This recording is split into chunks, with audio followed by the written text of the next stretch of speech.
Assalamualaikum warahmatullahi taala wabarakatuh. Ini sekilas kegiatan channel YouTube Andi Khalifah Minangkonesiawi keliling Sumbar sedari tanggal 31 Oktober 2021 sampai 30 Januari 2022 ya. Sangat banyak yang tak bisa diungkapkan kata-kata, sangat banyak yang tidak bisa terwakili oleh album. Ya, tidak bermaksud ria, tidak bermaksud apa-apa.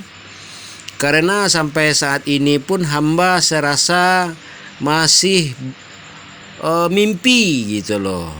Ya. Karena di rantau di Lampung ini hamba punya usaha, ada usaha jahit, menerima jahit kebaya, gaun pengantin ya. Alhamdulillah bisa terwujud.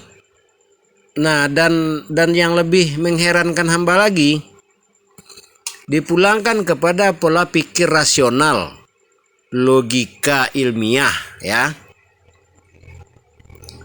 Ini Mama Uncu Alwis ya, nenek mama gitu ada Breman, Mama Uncu Alwis, Mama Darudin Punih.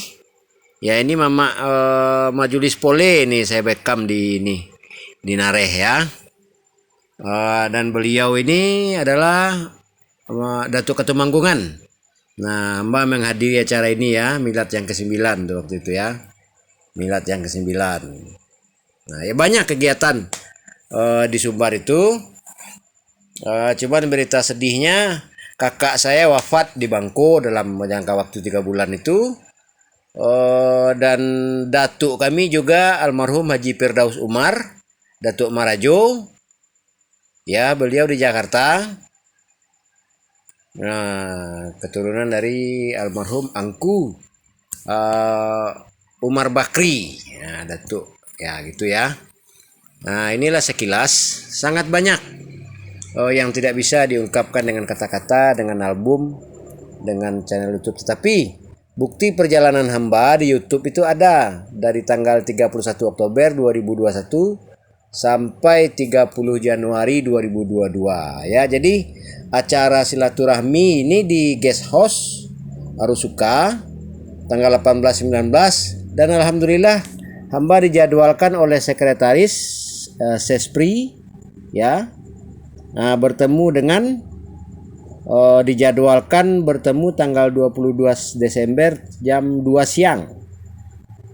Nah, ya, bertemu dengan menyampaikan aspirasi hasil kerja hamba selama keliling Sumbar. Dan yang sangat disayangkan, Mama Sayuti ini berjanji kepada hamba akan mengundang seluruh nenek mama di Minang, dan disuruhnya hamba turun lagi ke lapangan, dan itulah yang menjadi awal. Walaupun musibah beliau berdusta, tapi alhamdulillah dengan itulah hamba mendapatkan 83 lembar lebih bukti bahwa mendukung silaturahmi akbar. Dan rupanya 83 ketua Karapatan Adat Nagari ini hamba lakukan uji kelayakan.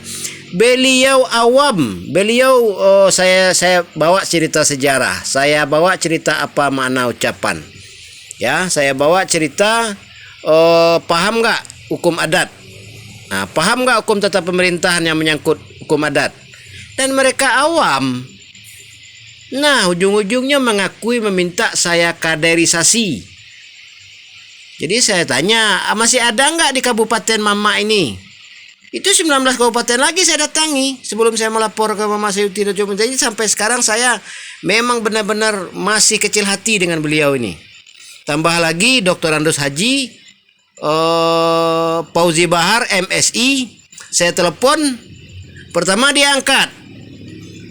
Nah, ya, berjanji akan datang ke kantor. Saya tunggu-tunggu tidak datang-datang. Dan Sayuti ini, Mama Sayuti ini ada konten berjanji dia. Tahu-tahu setelah saya kasihkan berkas, dia bilang dia sibuk seminggu 15 hari ini. Kan tidak mungkin, hamba tinggal di Bandar Lampung Kota. Selama ini hamba dan dia menyuruh saya turun ke lapangan tidak pakai uang. Nah, alhamdulillah Mama John Pandu, wakil Bupati Solo saat ini, mendukung, mengapresiasi positif acara di eh, guest house wakil bupati. Dan anehnya, bupatinya kok tinggal di Balairung. Harusnya guest house itu untuk bupati. Nah, ini sudah terjadi pula kesewenang-wenangan ini.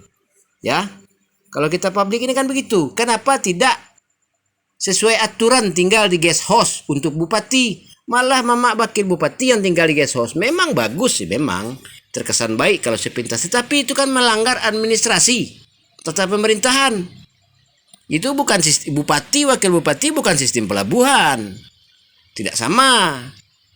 Nah, makanya heran yang lain. Kok Andi mengadakan acara di atas nama Radio Serapek Bintang, kok mengadakan di guest house? Padahal di mana-mana guest house ini untuk bupati. Nah, mudah-mudahan saudara-saudari bisa menilai ya. Nah, begitu. Nah, dan saya hamba berharap kepada seluruh bupati, wali kota, wakil wali kota, dan berharap kepada gubernur, wakil gubernur untuk mengadakan acara serupa di kabupaten masing-masing, dilakukan uji kelayakan kepada nenek mama itu.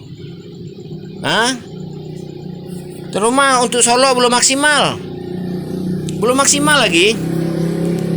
Di Solo itu ada 74 nagari. Di kota Solo itu saja ada 48 nenek mama. Itu 48 nenek mama ini harus duduk bersama. Terima kasih Mama Bang Ido Tanameh mendukung nenek mama atau Malin di 6 suku. Tolong dibantu beliau untuk berkoordinasi di lapangan. Kita wujudkan dulu sebagai dasar titik dari Kubon Tigo Baleh, seluruh jurai Kubon Tigo Baleh. Sebelum memanggil jurai yang Tigo Baleh, yang para pelopor duduk dulu bersama. Siapa ini yang pelopor? Ya. Barulah kita bicara Kabupaten Solo. Kabupaten Solo, istilahnya barulah kita bersinergi dengan yang di Kabupaten Solo Selatan. Mungkin kalau tidak salah ada 63 kerapatan adat nagari. Jadi kalau dikali 2 ketua atau wakil berarti kan 63 kali 2. Kalau untuk di Solo 74 kali 2. 2 per 2 orang wakil yang hadir. Berarti kan itu tidak banyak. Tetapi kalau masing-masing memang membawa bekal menjalankan amanah pulang, walaupun sekilas, yang penting kalau untuk tindak lanjut sudah jelas materi, dan materi bahasan tentu saja secara intensif. Jadi mengusulkan untuk menjadi program kaderisasi alih generasi. Jadi di perjumpaan awal paham. Oh iya, ini secara sistematis, secara teknis, secara kurikulum ini yang akan kita bahas. Dalam pertemuan sepintas itu ketahuan.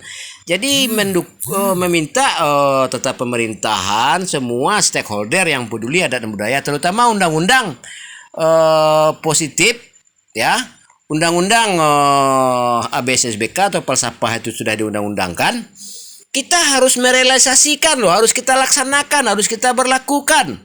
Jika tidak diberlakukan, jika hanya untuk main-main, berarti otak atau kepala yang merumuskan, menyetujui undang-undang tersebut harus di-setel. Kalau itu suatu kesalahan harus minta maaf. Nah, kenapa minta maaf? Karena otorita atau ini per kabupaten itu kan sudah diberi kekuasaan untuk menentukan ini sendiri. Nah, begitu loh, tidak perlu pula diundang-undangkan. Ini dan kalau saya lakukan uji kelayakan, ya yang jelas saja, Mama Agus Pardi atau siapalah DPR itu, beliau kan asal dari 517 kerapatan adat nagari. Sementara ketuakan beliau yang bertatangan butuh program kreasikan saya itu di kabupaten mereka masing-masing tidak ada lagi untuk tempat bertanya tepatnya. Jadi jelasnya DPR RI itu mengerjakan segala sesuatu yang dia tidak pahami. Dan ini bisa memecah belah. Kalau orang yang minta konsisten, berarti diberlakukan semua. Susi tua, orang tidak berjilbab, mentawai terusir, macam-macam apa terpikirkan kan oleh DPR RI yang mensahkan. Nah, kalau yang bagi yang abu-abu, yang bagi yang munafik, ya, yang penting ada. Ada perda. Yang penting ada undang-undang. Yang penting ada aturan susunan. Nggak diberlakukan pun nggak apa-apa. Yang penting, kalau munafik, jadi kan bentrok nanti ujung-ujungnya. Nah, orang yang tidak abu-abu, orang yang berkata wana, berjalan dulu itu minta realisasi kan sama yang munafik cuma asabibi malambai. Preser ya.